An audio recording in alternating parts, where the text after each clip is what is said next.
Let us see. So liquidator's final statement of account. So now liquidation. See this now. What do you mean by liquidation? Liquidation is one kind of legal procedure. So legal procedure in the sense, legal procedure means with the help of court order, you are closing the company. Whenever at the time of closing the company, one person is appointed to carry the activities or to carry the procedure of winding up, that person is known as a liquidator. So he need to prepare one statement of account. So in that statement of account, he need to state what and all assets company is having at the closure of company's balance sheet or at the time of winding up, and what and all liabilities company need to pay to the outsider at the time of winding up. So liquidator is a person who will identify the assets of the company as well as he will identify the liabilities of the company. Then what he'll do, he'll realizes the assets of the company.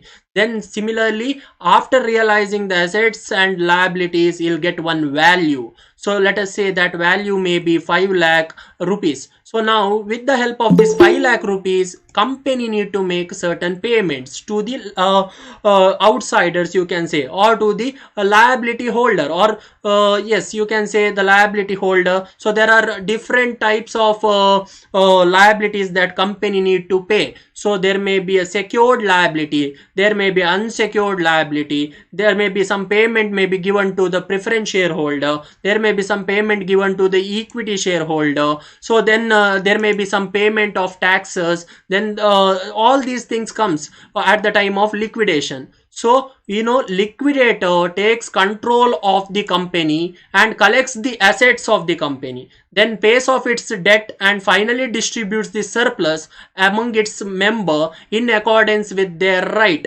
So obviously at the time of payment of this liabilities, liquidator has to follow one procedure. So that procedure is known as mode of payment. So in the liquidator's final statement of account, there is a mode of payment according to which liquidator need to make the payment to the outsider or the parties to which the company need to pay, you can say. So there may be first payment may be given to the secured creditor. So who is a secured creditor now? Secured creditor is someone who is having a hold on the some of the assets of the company. In case company doesn't pay them the money, then they can take the asset. So usually secured creditor you can compare with a bank or financial institution. So bank and financial institution, simply they don't give you the loan, isn't it? So they will ask for some collateral or they'll ask for some securities and against which the loan is provided. Similarly, in the case of company also, some collateral company need to keep with the financial institution, then only they will give the company certain amount of loan. So that is regarding secured creditor. They have secured interest in the assets and liabilities of the company. Similarly, now there is an unsecured creditor. Unsecured creditor means they do not have any hold on the assets of the company. That means now company can make a delay in the payment to the unsecured creditor. Why? Because the unsecured creditors are such people, they have given the money to the company but they don't have any securities with them. You can say, in other words, they do not have any company's securities. In case company fails to make the payment, unsecured creditor has no option but to wait. That is why finally the payment is given to the unsecured creditor. Before that, all the preferential payments are made.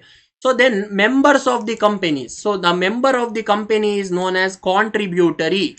So members of the company, that is known as contributories. Then the liquidator is entitled for remuneration as described by the court or as prescribed by the court, or it is discussed in the general meeting of the company.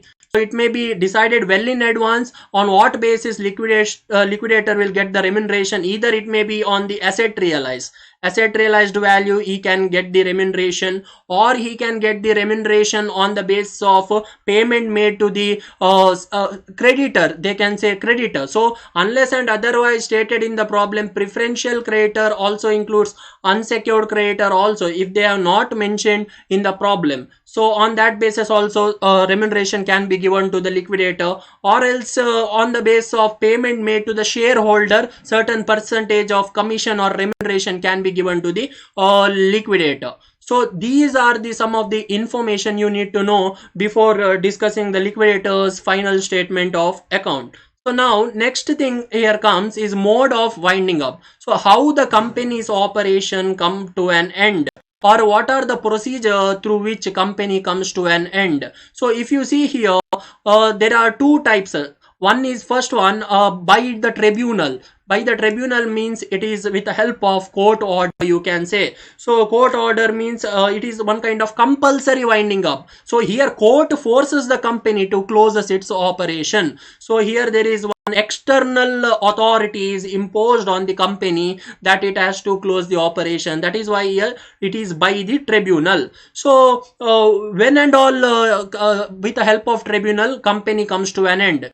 Company becomes insolvent. If company is insolvent, then what happens? Company may get a notice from the court that it has to stop its operation and pay all the debts to the required parties or required concerned people. So that is the meaning of when the company becomes insolvent, or else some kind of resolution is passed in the meeting, or some discussion is done in the meeting, or some specific purpose is achieved, then also company can come to an end. So that is also you can keep in mind in the case of by the tribunal.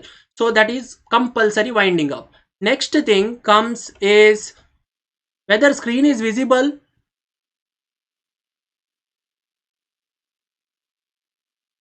Can you tell me now whether writing is visible? I cannot see anything here.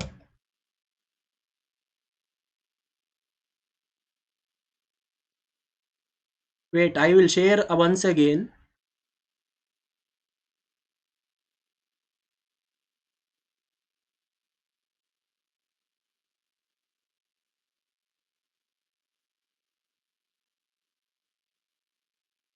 I am trying to share the document once again.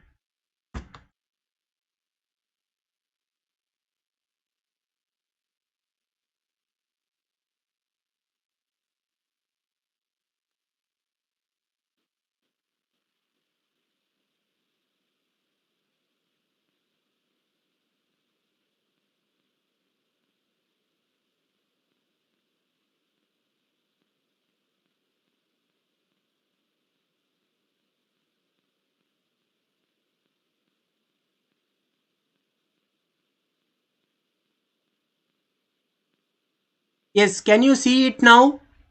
Can you tell me? Can you see this now? Can you see the document now? Yes, yes, yes. So there was some type of technical glitch. So now let us see now. We are discussing about mode of winding up. So we are talking about by the tribunal. See this, by the tribunal. It is also known as compulsory winding up.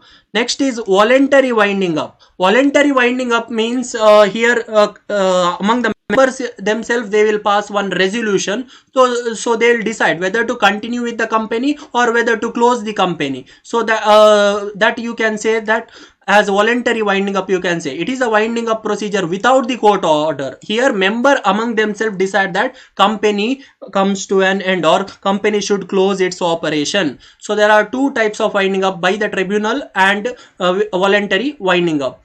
So now next thing is liquidator's final statement of account. So now liquidator's final statement of account is prepared by the person appointed for that purpose. So that person we know, that is liquidator. So this final statement of account is like a cash book. So cash book has two sides, receipt side as well as payment side. So debit side and credit side is there. There is a receipt side information and there is a payment side information. So similarly in the liquidator final statement account also same thing. See this, the main job of the liquidator is to collect the assets of the company and realize them and distribute the money realized among the right claimant. So here right claimant is nothing but all the people who to whom the company needs to pay the money. So here let us discuss who are those people. Then in order to record all the daily cash payments and receipt, liquidator maintains a cash book. So this cash book is also known as liquidator's final statement of account. So if you see here, it is a summary of cash book after the start of liquidation. That means once the assets are realized, after this, all the information need to be entered in this cash book. So now it has two sides. Like if you see here, that is one receipt side and payment side. So now receipt side, one by one information. If you see, cash or bank information, if there is any cash or bank information is given in the problem, that you need to write it under receipt side. So that same order you need to follow, whatever the order prescribed here in the format, same order you need to follow. Why? Because liquidator needs to make the payment as per the mode of payment. That is why same order required to be followed. Next, asset realized. Asset realized may be in the question, they may give you all the assets are realized at this value. Suppose the asset is 4,80,000, now realized at 5 lakh. So that realized value we want, realized value we are going to write under the receipt side. So why we are going to write under the receipt side? So when the assets are realized, now the money is with the company. So that ultimate money after the realization of all the assets are with the company now. So after getting the asset realized money, now company what it does, with the help of liquidator, it has to make certain payments to the concerned parties or the right claimants, you can say. So that we need to see while discussing the payment side. So now asset realized information you need to write. Then surplus from secured creditor. Surplus from secured creditor is nothing but, sometimes what happens, secured creditor themselves realizes the securities and only surplus is given to the liquidator. Usually it is a duty of the liquidator to realize the assets and liability, but there are certain circumstances under which secured creditor, whatever the asset they have with themselves, they'll realize the asset, and whatever the surplus extra money that is there, that they will give it to the liquidator. For example, now let me say there is one secured creditor, company needs to pay him 40,000 rupees.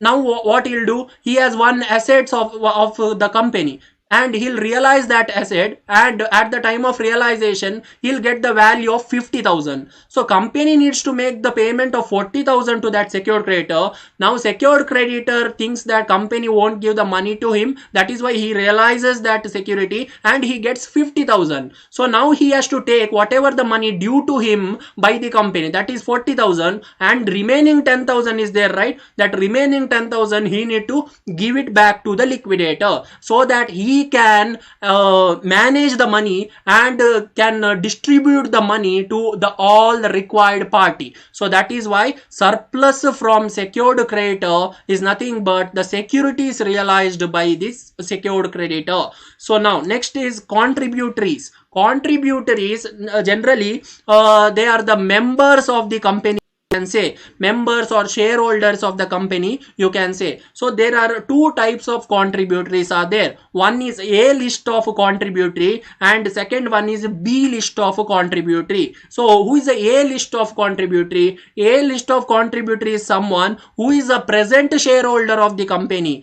whereas B list of contributory is someone who is a ceases to be a shareholder of the company. That means he is not there in the company or he left the company. So within that 1 year they need to make one list, A list of contributories, who and all comes under A list of contributory, and who and all comes under B list of contributory. So that is regarding contributories information. So if you see the receipt side of liquidator's final statement of account, only 4 items: cash or bank, then asset realized, surplus from secured creditor, and contributory. Now payment side, if you see, payment side, there are a lot of payment company needs to make or the liquidator needs to make to the concerned party. So first payment liquidator needs to give to the secured creditor. Why he needs to be paid first? Because secured creditor has a certain asset with him that asset belongs to the company. In case company fails to make the payment, he can utilize that asset or he can realize that asset and he can take the money whatever it is due to him. So that is why secured creditor need to be paid first by the liquidator. Then there is a legal charges.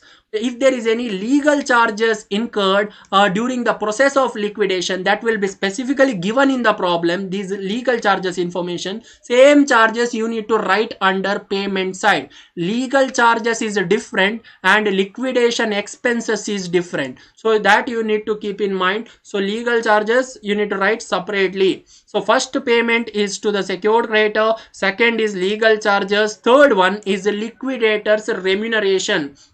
So this is very important. Now liquidators remuneration, if you see, sometimes they will give you directly in the problem, liquidators remuneration is 3000. So directly you can write the information. There is not much difficulty. But what happens, sometimes they will give you the percentage on which liquidators will get the remuneration. So now that percentage may be on the base of asset realized, then you need to calculate the asset realized total, and on that amount you need to take the percentage, then you will get the liquidators remuneration. Or else they'll give you the percentage on the payment made to the shareholder. Let us say percentage on the payment made to the equity shareholder. In that case, again on that amount we need to calculate first, then we need to take the percentage, then finally the remuneration will be given to the liquidator. So liquidators remuneration, that is the third point we need to consider.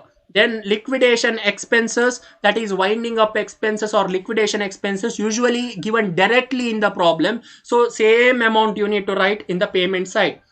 Then there is a debenture holder. So this debenture holder, you know, debenture holders have floating charges. That means they need to be paid along with any outstanding. That means if there is any outstanding debenture interest, that need to be paid at that date of making payment or at the time of winding up. So if in the problem, if there is any outstanding interest on debenture is given, that also you need to consider, and along with that debenture value also you need to pay to the debenture holder. That is why debenture value means debenture capital plus outstanding if any interest.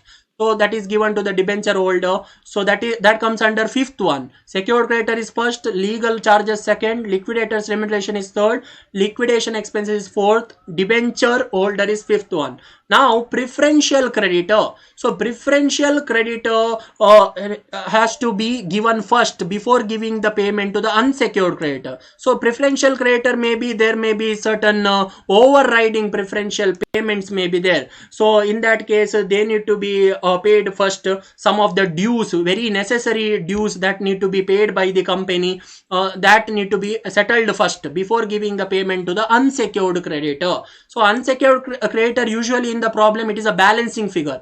After giving the money to all the parties, whatever is remaining, that is given to the unsecured creditor. Usually this is the format of the liquidator's final statement of account. Then we need to decide what is the unsecured creditor given in the problem. So let us say in the problem they may give you unsecured creditor worth 2 lakh rupees. Now amount available to be paid to the unsecured creditor is only 1,40,000 rupees. That means now unsecured creditor due is 2 lakh, but the company is having the balance of only 1,40,000. That means 60,000 is yet to be paid to the unsecured creditor, but due to the lack of balance in the company, they cannot make the full payment to the unsecured creditor. That is why at the end of the problem, we need to calculate what portion unsecured creditor will get the payment. So you can say, in other words, unsecured creditor will get the payment proportionately. So that also you can keep in mind regarding unsecured creditor.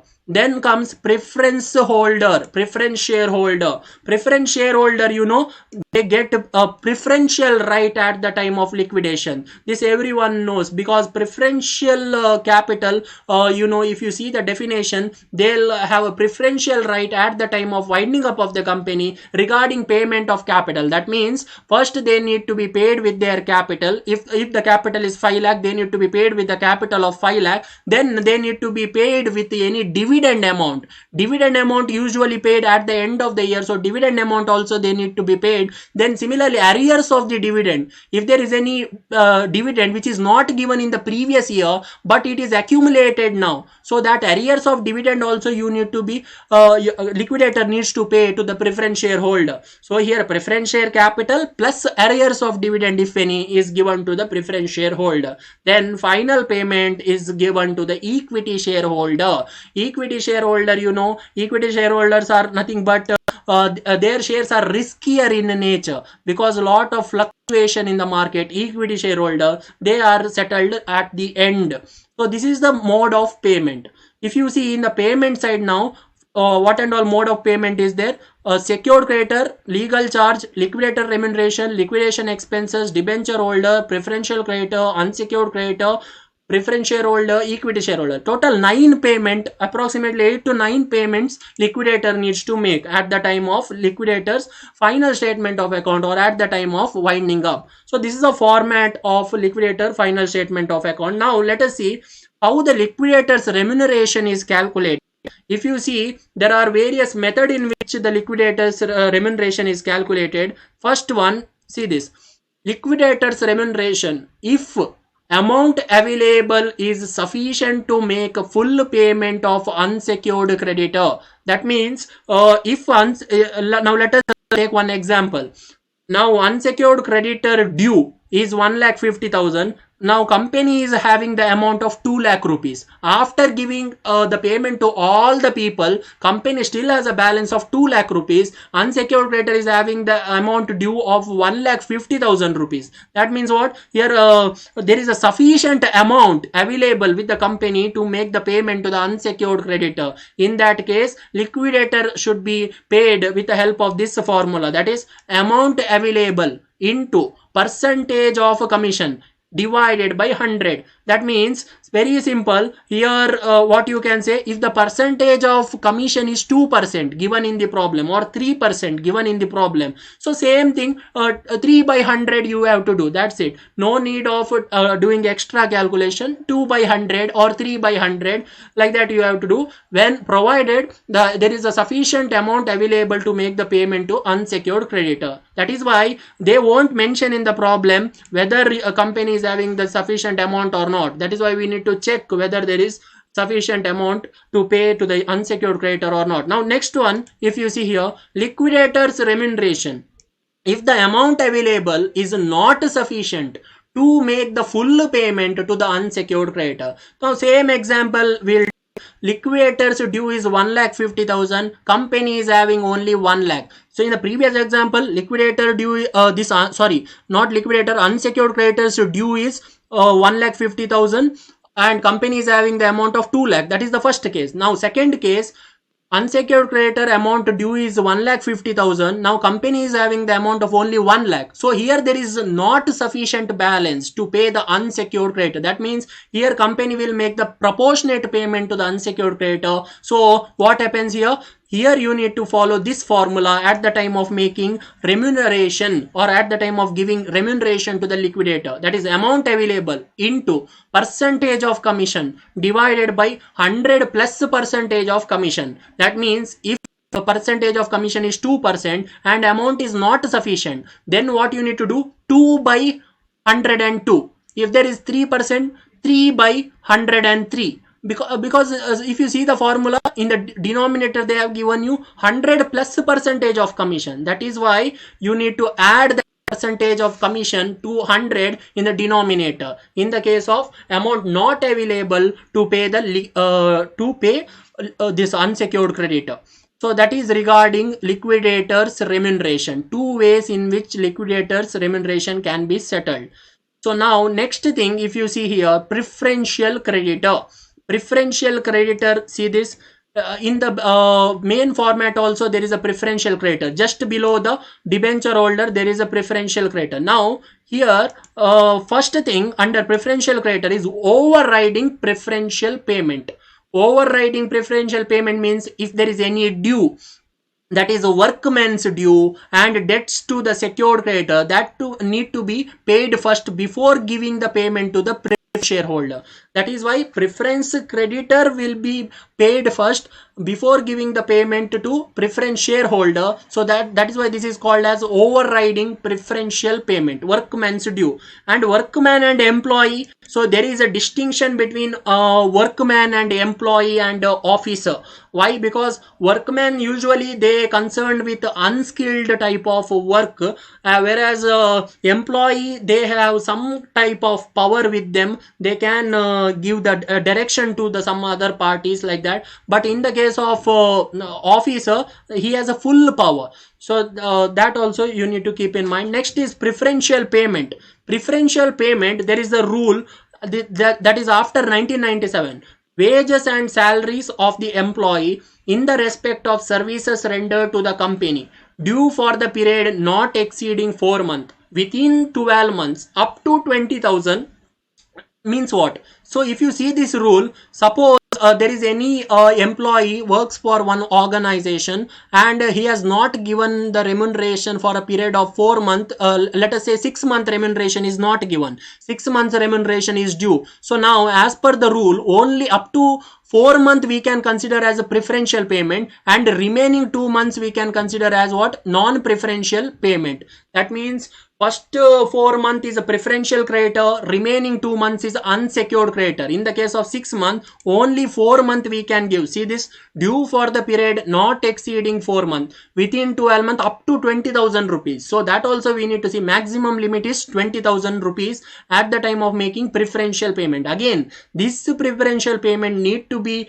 paid before making the payment to the preference shareholder. And one more very important thing here, officers due. If there is any officers due is given in the problem, it has no priority in payment. What do you mean by no priority in payment? So you can consider this officers due as unsecured creditor. They can be paid at the end also, officers due. But workmen's due you need to be paid first.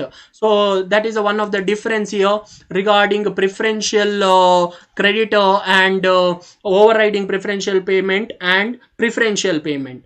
So yes, now tell me,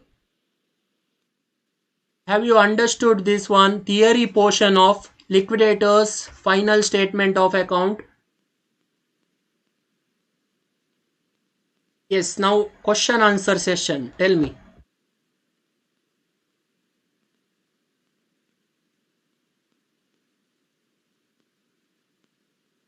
Any question regarding this liquidator's final statement?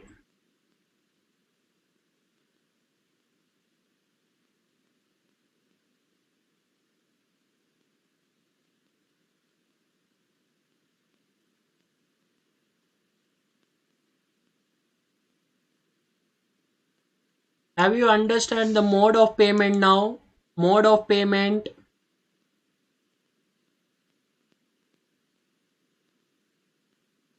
Can you remember the mode of payment? Because that is very important. Mode of payment exactly we need to write. Mode of payment. Once again, if you see here, mode of payment, see this format is very important. So receipt side, cash or bank, asset realized, surplus from secured creditor, contributories, 4 item. Payment side, I already discussed 9 items: secured creditor, legal charge, liquidator remuneration, liquidation expense, debenture holder, preferential creditor, unsecured creditor, preference shareholder, equity shareholder. So this format you need to remember. So any question regarding this one?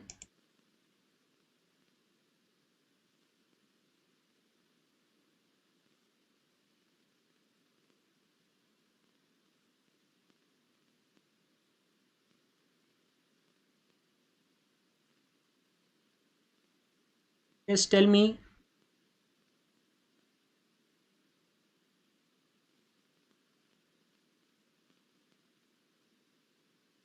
No question?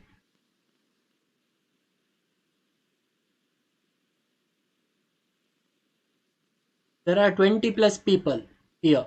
Amrita, Anusha, Ashish, Pooja, Pratish, Shifali, Suresh, Akamsha, Disha, Kushal, Nishant, Vivek, Omkar, Pramod, Sangam, Suraj, Swati, Rajat.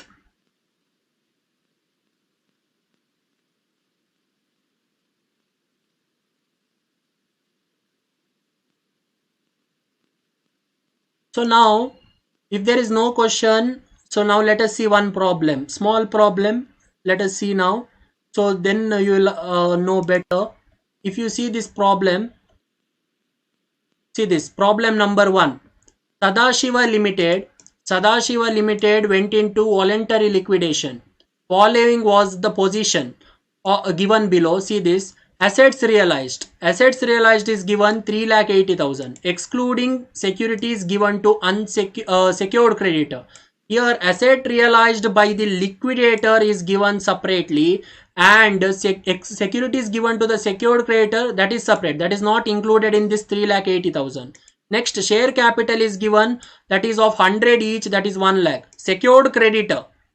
See, this is important. Secured creditor is 35,000. Securities realized 45,000. But in the problem, they have not mentioned who is realizing the security, whether it is realized by the liquidator or whether it is realized by the secured creditor. So now we'll assume that here, since the securities are specifically given to the secured creditor, now we'll assume that it is realized by the secured creditor themselves. That is why now out of 45,000, see this, security realized amount is 45,000, secured creditors due is only 35,000, so remaining amount 10,000 is there, right? So that they will give back to the liquidator. So that you can show in the receipt side. Then preferential creditor amount is there 26,000, unsecured creditor 1,85,000, debenture having floating charges on asset 2 lakh rupees, liquidation expenses 6250, liquidator remuneration 8750. You need to prepare liquidator's final statement of account. So this is a 6-mark question. So now if you see, there is not much there to calculate in this problem. Just you need to write the amount as per the format. So now let us see the solution part of the problem here. See, in the books of Sadashiva Limited, you need to prepare liquidator's final statement of account. Now receipt side and payment side, we know liquidator's final statement of account is like a cash book. So there is a receipt as well as payment side. Now receipt side, if you see cash and bank balance, it is nil. Why? Because it is not mentioned in the problem. It is not there in the problem. You need to write nil. You need to write the format, that is cash and bank you need to write, and in the amount column you need to show nil. Then asset realized. What about asset realized? Asset realized by the liquidator is given. See this 3,80,000. Same 3,80,000 you need to write under assets realized. Then surplus from secured creditor. These securities are realized by the secured creditor themselves. That is why here 45,000 they got the amount with the help of realizing the securities, and due is only 35,000. Remaining 10,000 they give to the liquidator. That is why it is written in the receipt side 10,000. See this surplus from secured creditor. Then contributories nil, not mentioned in the problem, so nil. So receipt side is over. Now if you see the payment side, secured creditor information we need to write nil. Why we need to write nil? Even though it is mentioned in the problem, secured creditor is 35,000, but here what happens? Here assets are realized by the secured creditor, and the any surplus amount remaining is paid back to the liquidator. That is why you need to show only in the receipt side, and in the payment side you should not write any information. That is as per the rule. So here payment side secured creditor is nil. Then legal charges. What about legal charges? Legal charges is not given. That is why it is nil. Then liquidator remuneration. In this question it is directly given. Liquidator's remuneration. See this 8750. Same 8750 you need to write. Liquidation expenses, that is also directly given 6250. Same you need to write here. Liquidation expenses 6250. Debenture also it is given in the problem.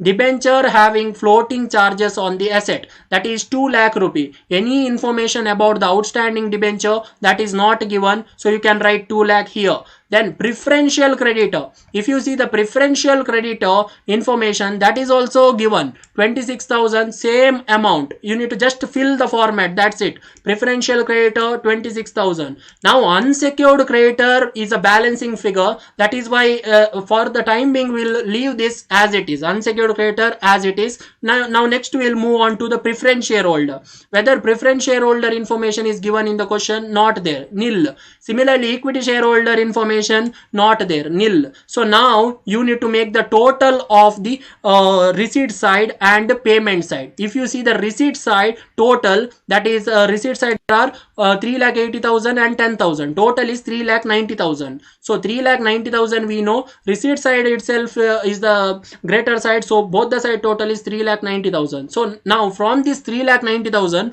all the item in the payment side you need to minus now in order to get the balance to the unsecured creditor. That is nothing but 3,90,000 minus 8,750 liquidator remuneration minus 6,250 that is liquidation expenses minus 2 lakh debentures minus preferential creditor 26,000. Finally, the amount remaining is 1,49,000. It is given to unsecured creditor. Why we are minusing it? Because after making all the payments to the required party, a remaining amount is given to the unsecured creditor by the liquidator. So now unsecured creditor, how much he will get? This also we need to calculate. See this, unsecured creditor given in the question is 1,85,000. That means unsecured creditors due is 1,85,000, but now company is having only 1,49,000. So here unsecured creditor is getting proportionate payment. That is why if you divide the amount here, 1,49,000 divided by 1,85,000, you will get 0.8054. That means for every 1 rupee, unsecured creditor will get 0.80 paisa. So like that you need to conclude the question. For every 1 rupee, unsecured creditor will get 80 paisa. And one more note you need to see here. It is assumed that securities with a secured creditor realized by the secured creditor and only surplus is handed over to the liquidator. That is nothing but here we have shown 10,000 rupees and here we need to show nil. That is as per the assumption. So any doubt in this question? Yes, you can tell me now. Yes, tell me. Have you understood? Yes, tell me.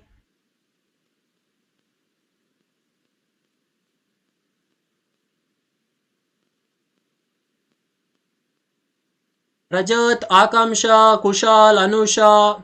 Yes, I hope everyone understands this one. So now let us meet in the next class and we'll solve few more problems. Yes. So thank you everyone. We'll meet in the next class. Have a nice evening. Thank you so much.